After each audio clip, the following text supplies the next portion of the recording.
இந்த ராசிக்கு அதிபதி பார்த்தோம் அப்படின்னா புதன். புத்திசாலித்தனம், புத்தி கூர்மையை குறிகாட்டக்கூடியது. பொதுவாகவே மிதுன ராசிக்காரர்கள் அப்படின்னாவே இவர்களுக்கு புத்தி எல்லாரையும் விட ஒரு 100 கிராம் 50 கிராம் அதிகம் அப்படிங்கிற மாதிரி சொல்லலாம். இவங்கள்ட்ட பாஸா இருக்கிறவங்களா இருக்கலாம், இல்லை இவங்க சுப்பீரியரா இருக்கலாம். இவர்களுக்கு வாய்ப்புகள் நன்றாக கிடைத்தால் நம்மை இவர்கள் மேலே தாண்டி போய் விடுவார்கள், நம்மை மீறி இவர்கள் சென்று விடுவார்கள் அப்படின்னு இவர்களை ஒரு மாதிரி மட்டம் தட்டுவது, அடுத்த கட்டத்துக்கு நகராமல் அதே இடத்தில் வைத்திருப்பது அப்படிங்கிறதெல்லாம் லோக்கியலா சொல்லணும் அப்படின்னா அதிகமாக இவர்கள் முதுகில் குத்தப்படுகிறார்கள். இவர்களுக்கு 2-6 பரிவர்த்தனை இருக்கு. அப்போ இவர்களுடைய தனம் இவர்களுடைய 6ஆம் இடத்தில் நீசமடைகிறது. 6ஆம் இடத்து அதிபதி இவர்களுக்கு 2ஆம் இடத்தில் வந்து நீசமடைகிறார். அந்த 6ஆம் அதிபதி இவர்களுக்கு 8ஆம் இடத்தில் பொதுவாகவே உச்சமடைகிறார். அப்போ கடன் போன்ற விஷயங்களில் இவர்கள் சிக்கிக்கொள்ளும் பொழுது என்ன ஆகுது அப்படின்னா ஒரு அவமானம், நிம்மதி இழக்க வேண்டிய சூழ்நிலை, கண்களில் விரலை விட்டு ஆட்டக்கூடிய வித்தை அப்படிங்கிறது பொதுவாகவே மிதுன ராசிக்காரர்களுக்கு உண்டு. ஹலோ ஃப்ரெண்ட்ஸ், இந்த பதிவில் ஒவ்வொரு ராசியிலும் இருக்கக்கூடிய ஆண்கள் பெண்கள் இவர்களுடைய பலம் என்ன, பலவீனம் என்ன, பிளஸ் மைனஸ் மற்றும் இவர்களுடைய குணாதிசயங்களை நாம் தெரிந்து கொள்ள போகிறோம். இதனால என்ன ஒரு பயன் அப்படின்னா அந்த பிளஸ் பாயிண்டை நாம் அதிகரித்து கொள்ளலாம், மைனஸ் பாயிண்டை நாம் குறைத்து கொள்ளலாம். பிராக்டிக்கலா ஒவ்வொரு ராசிக்காரர்களும் என்ன நடைமுறை பரிகாரம், மேலும் ஜோதிட ரீதியாக என்ன பரிகாரம், இந்த விஷயங்களை ஒவ்வொரு ராசிக்கும் நாம் விவரமாக பளிச்சென்று பார்க்க போகிறோம்.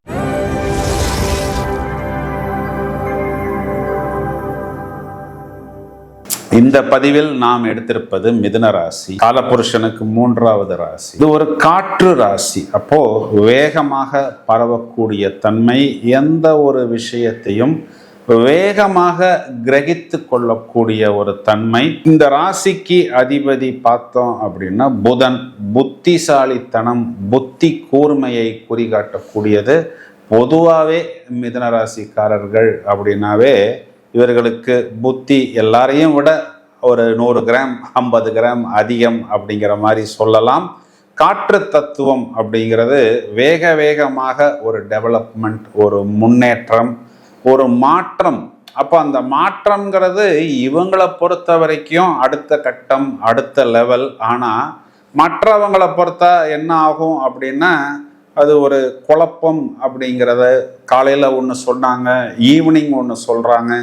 அந்த ஈவினிங்குள்ளார டெக்னாலஜி முன்னேறி இருக்கும், அதனை கிரகித்து கொண்டு அதன் மூலம் ஒரு முன்னேற்றத்தை அடைய வேண்டும் அப்படிங்கிற மாதிரி இவர்கள் யோசிப்பார்கள். இது இரு வேறுபாடான சிந்தனை, அதாவது டுவல் நேச்சர், இரட்டைத்தன்மையை குறிகாட்டுகிறது. இப்போ இதனுடைய சின்னமே பார்த்தோம்னா 2 பொம்மைகள் ஒன்றாக கொடுக்கப்பட்டிருப்பது. பொதுவாகவே இவர்களுடைய குணாதிசயங்கள் பார்த்தோம் அப்படின்னா அந்த கம்யூனிகேஷன், இன்டெலிஜென்ஸ், புத்தி கூர்மை. அப்போ அந்த இரட்டைத்தன்மை அப்படிங்கிறது இவங்களுக்கு ஒரு முன்னேற்றம், ஒரு டெவலப்மெண்ட், ஒரு அப்டேட் அப்படிங்கிற மாதிரி தான் கொடுக்கப்படுகிறது. ஒரு நல்ல பேச்சாற்றல், அதாவது இவங்களை எந்த ஆங்கிள்லையுமே பேசி நாம் மடக்கவோ கவிழ்க்கவோ முடியாது. மாறாக மற்றவர்களை ரொம்பவும் புத்திசாலித்தனமாக, லாவகமாக, அறிவுத்தன்மையுடன் பேசி அந்த ஒரு விஷயத்தை இவர்கள் சமாதானம் செய்து விடுவார்கள். அதனால தான் இவங்களெல்லாம் பார்த்தோம்னா நிறைய இடங்கள்ல மீடியேட்டர்ஸா இருப்பாங்க. இந்த பக்கமும் பேசுவார்கள், அந்த பக்கமும் பேசுவார்கள். பேசி அந்த விஷயத்தை, அந்த டீலை இவர்கள் முடித்து விடுவார்கள். மேலும் எப்பொழுதுமே ஒரு மாதிரி இவர்கள் இருக்கக்கூடிய இடத்தை ஒரு ஸ்பீடா, கலகலப்பா, ஒரு சலிப்பில்லாமல் வைத்து கொள்ளக்கூடிய ஒரு ஆற்றல், நல்ல நகைச்சுவை உணர்வு. அதுதான் இந்த விகடகவியாக பேசுவது அப்படின்லாம் சொல்றாங்க பார்த்தீங்களா. அந்த மாதிரி வேகமாக பேசக்கூடியது. ஒரே நேரத்தில் மல்டி டாஸ்கிங் செய்யக்கூடிய நபர்கள், அதாவது ஒன்றுக்கு மேற்பட்ட வேலைகளை தங்கள் மேல் சுமத்து கொள்ளக்கூடியவர்கள். இந்த ஏஐ ஆப்பை கூட பார்த்தோம்னா ஜெமினி ஏஐ ஆப்னு தானே சொல்றாங்க. அப்போ அந்த மிதுனத்துக்கு உண்டான வார்த்தை தான் ஜெமினி. ஒரு ஆர்டிபிஷியல் இன்டெலிஜென்ஸ் சர்ச் இன்ஜினுக்கே இந்த ராசியினுடைய பெயரை வைத்திருக்கிறார்கள். அப்படின்னா எந்த அளவுக்கு இவர்கள் அந்த புத்திசாலித்தனத்தை, அந்த ஒரு டெக்னாலஜியை, அந்த காற்றுல தானே இப்ப இந்த இன்டர்நெட் எல்லாமே வருகிறது, இந்த மாதிரி விஷயங்களை எந்த அளவுக்கு இவர்கள் வேகமாக எடுத்துக்கொள்கிறார்கள், அந்த அளவுக்கு வேகமாக யாருடைய உதவியும் இல்லாமல். ஏன் அப்படின்னா இவர்களுக்கு பெரும்பாலும் ஒரு நல்ல குரு அப்படிங்கிறது கிடைப்பதில்லை. குறிப்பா இவர்களே இவர்களுக்கு குரு. தேவையான விஷயங்களை அந்த இன்டர்நெட்லேருந்து, அந்த டெக்னாலஜியிலேருந்து நன்றாக வேகமாக கிரகித்து கொள்ளக்கூடிய அந்த நபர்கள் அப்படிங்கிற மாதிரி நாம் இவர்களை எடுத்துக்கொள்ளலாம்.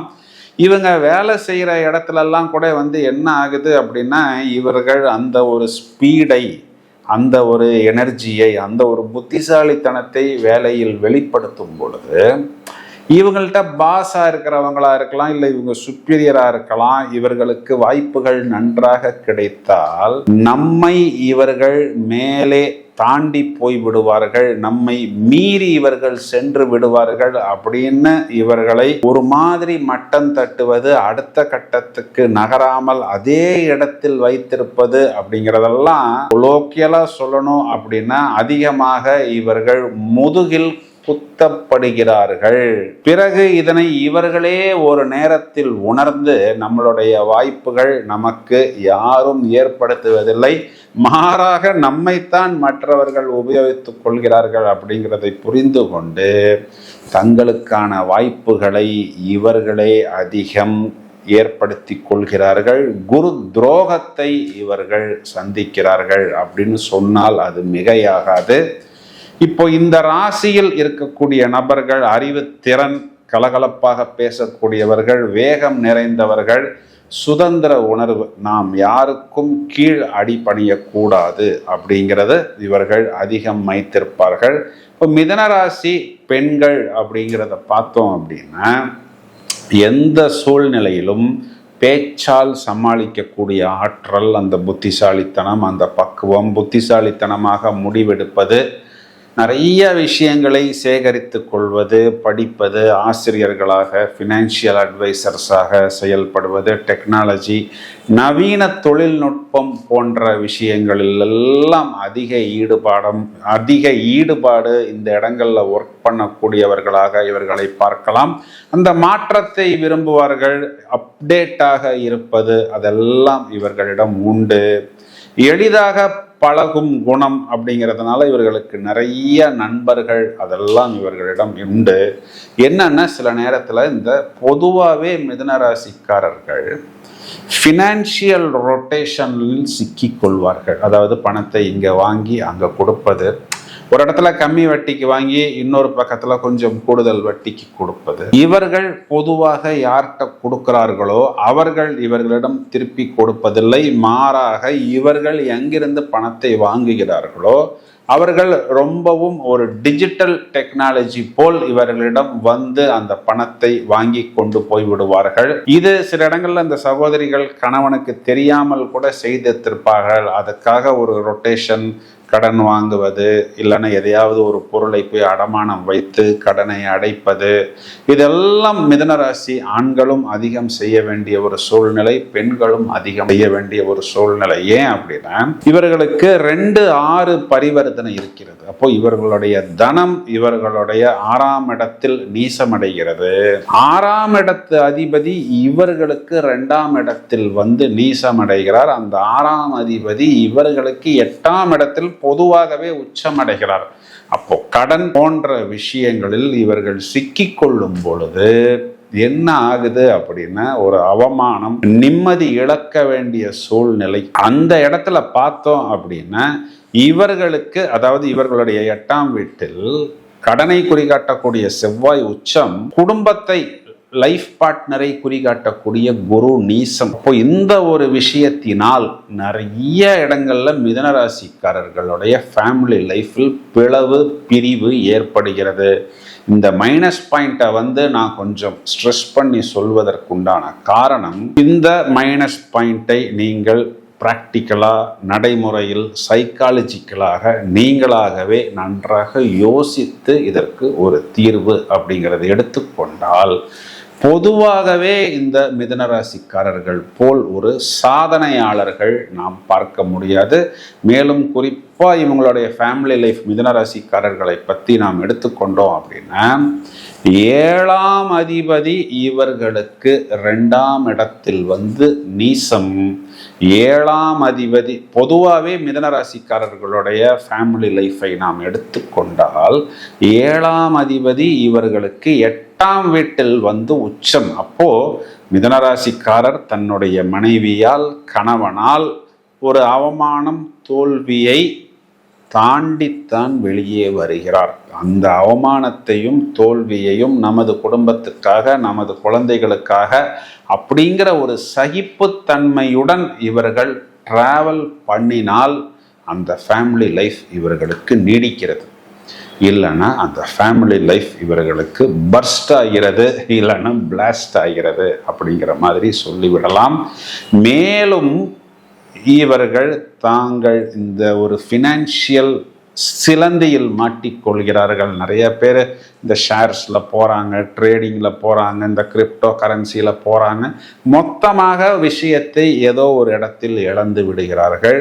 பின்னால் இவர்கள் நீதித்துறையைத்தான் நாட வேண்டிய ஒரு அமைப்பு ஏற்படுகிறது. ஏன்னா இவர்களுடைய 5ஆம் இடம் துலாம். இந்த 5ஆம் இடத்தை குறிகாட்டக்கூடியது தராசு சின்னம், அது நீதிபதியை குறிக்கிறது. அப்போ கோர்ட்ல போய் இவர்கள் போராடி அந்த நீதியை, அந்த ஃபினான்ஷியல் பெட்டர்மெண்ட்டை, ஃபினான்ஷியல் சொல்யூஷனை இவர்கள் தேடி பறிக்க வேண்டிய ஒரு சூழ்நிலை அப்படிங்கிறது இவர்களுக்கு ஏற்படுகிறது. இதையும் தவிர மிதுன ராசிக்காரர்களுடைய ப்ளஸ்ஸு அப்படின்னா பேச்சாற்றல், படிப்புனா இப்போ விஷயங்களை கிரகித்து கொள்வது, டெக்னாலஜி, காற்று, வேகமாக பரவுவது, நகைச்சுவை தன்மை, நல்ல தூதர்களாக இருப்பது, இதெல்லாமே மீடியேட்டர்ஸாக இருப்பது, இதெல்லாம் இவர்களுடைய ப்ளஸ் பாயிண்ட். மைனஸ் பாயிண்ட்னு பார்த்தோம்னா அந்த ஒரு நிலையற்ற தன்மை, கன்ஃபியூஷன், ஓவர் திங்கிங், சில நேரத்தில் வார்த்தைகளால் மற்றவர்களை லேசாக காயப்படுத்தி விடுவது, பொறுமை இல்லாமல் காணப்படுவது, மேலும் இவங்கள்ட்ட ஏதாவது ஒரு விஷயத்தை சொன்னால் அதனை ரகசியமாக வைத்து கொள்ளாமல் கொஞ்சம் ஓப்பனாக எல்லாரிடமும் சொல்லிவிடுவது, அதுதான் காற்றில் பரவுவது அப்படின்னு சொல்லலாம்.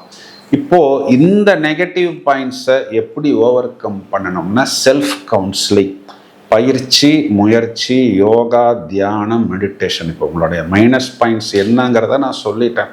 கொஞ்சம் நீங்களே உட்கார்ந்து இரவு தூங்குவதற்கு முன்பு இல்லை காலையில் கொஞ்சம் யோகா, தியானம், மெடிடேஷன் இந்த விஷயங்களை யோசித்து அசை போட்டால் வெகு சீக்கிரம் இந்த நெகட்டிவ் பாயிண்ட்ஸ்லேருந்து வெளியில் வந்துட்டீங்க அப்படின்னா தென் ஸ்கை இஸ் த லிமிட் அப்படின்னு கண்டிப்பாக மிதுன ராசிக்காரர்களுக்கு சொல்லலாம். இவர்களுடைய லக்கி நம்பர்ஸ் அப்படின்னா நம்பர் 5 and 6. இந்த 2 நம்பருமே இவர்களுக்கு நல்ல ஏற்றத்தையும் முன்னேற்றத்தையும் ஏற்படுத்தி கொடுக்கும். மரகத பச்சை, வைரம், இந்த 2 ரத்தினத்தையும் இவர்கள் அணிந்து கொள்வதன் மூலம் கண்டிப்பா இவர்களுக்கு அந்த ஹெல்த், வெல்த், ப்ராஸ்பெரிட்டி அப்படிங்கிறது ஏற்படும்.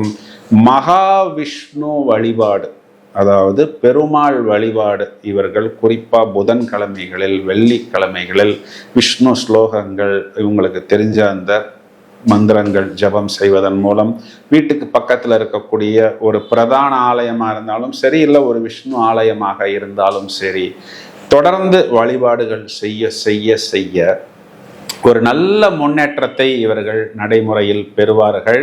குறிப்பாக இந்த கல்விக்காக எதிர்பார்த்து காத்திருக்கக்கூடிய மாணவர்களுக்கு இவர்களால் முடிந்த உதவி, புது புக்ஸ் யூஸ் பண்ணலன்னா கூட இவர்களுடைய குழந்தைகளுடைய புக்கை அடுத்த வருடம் அதே வகுப்புக்கு வரக்கூடிய அந்த குழந்தைகளுக்கு தானம் செய்தாலும் கூட அது இவர்களுக்கு ஒரு நல்ல பரிகாரமாகத்தான் சொல்லப்படுகிறது. புதன்கிழமைகளில் பச்சை பயிறு தானம் செய்வது, பசுமாட்டுக்கு புல் அகத்திக்கீரை தானம் செய்வது, இதெல்லாமே இவர்களுக்கு நல்ல ஒரு வாழ்வியல் பரிகாரம் அப்படிங்கிற மாதிரி எடுத்துக்கொள்ளலாம். மேலும் மேலும் நல்ல முன்னேற்றத்தை இவை அனைத்துமே இவர்களுக்கு ஏற்படுத்தி கொடுக்கும். குடும்பத்தில் இருக்கக்கூடிய அந்த சகோதரர்களுடன் முடிந்தவரை அனுசரணையாக செல்வது இவர்களுக்கு ஒரு நல்ல ப்ளஸ் பாயிண்டாக இருக்கும். மிதுனராசிக்காரர்கள்ட்ட மொத்தமாக ஒரு மைனஸ் பாயிண்ட் என்ன அப்படின்னா, ஒரு வேலையை ஒரு விஷயத்தை இவர்கள் தொடங்கிய பிறகு இவர்கள் யோசிக்கக்கூடாது. அதாவது அதனை தொடங்குவதற்கு முன் எவ்வளவு தடவை வேணாலும் யூஸ் பண்ணலாம். ஒரு விஷயத்தை ஆரம்பித்து விட்டு வேக வேகமாக நிறைய பேர் அதிலிருந்து பின் வந்து விடுகிறார்கள். இந்த ஒரே ஒரு விஷயத்தை மட்டும் இவர்கள் மாஸ்டர் பண்ணி விட்டார்கள் அப்படின்னா, கண்களில் விரலை விட்டு ஆட்டக்கூடிய வித்தை அப்படிங்கிறது பொதுவாகவே மிதுனராசிக்காரர்களுக்கு உண்டு. இந்த ஒரு விஷயத்தை இவர்கள் மாஸ்டர் செய்து விட்டார்கள் அப்படின்னா, இவர்கள் இறங்கக்கூடிய துறை மற்றும் தொழிலில் இவர்கள் ஜாம்பவான்களாக மாறுவார்கள் அப்படின்னு சொல்வதுதான் நிகரற்ற உண்மை, நிதர்சனமான உண்மை. இந்த பதிவை ஷேர் செய்யுங்கள், இணைப்பில் இருங்கள். Thank you friends.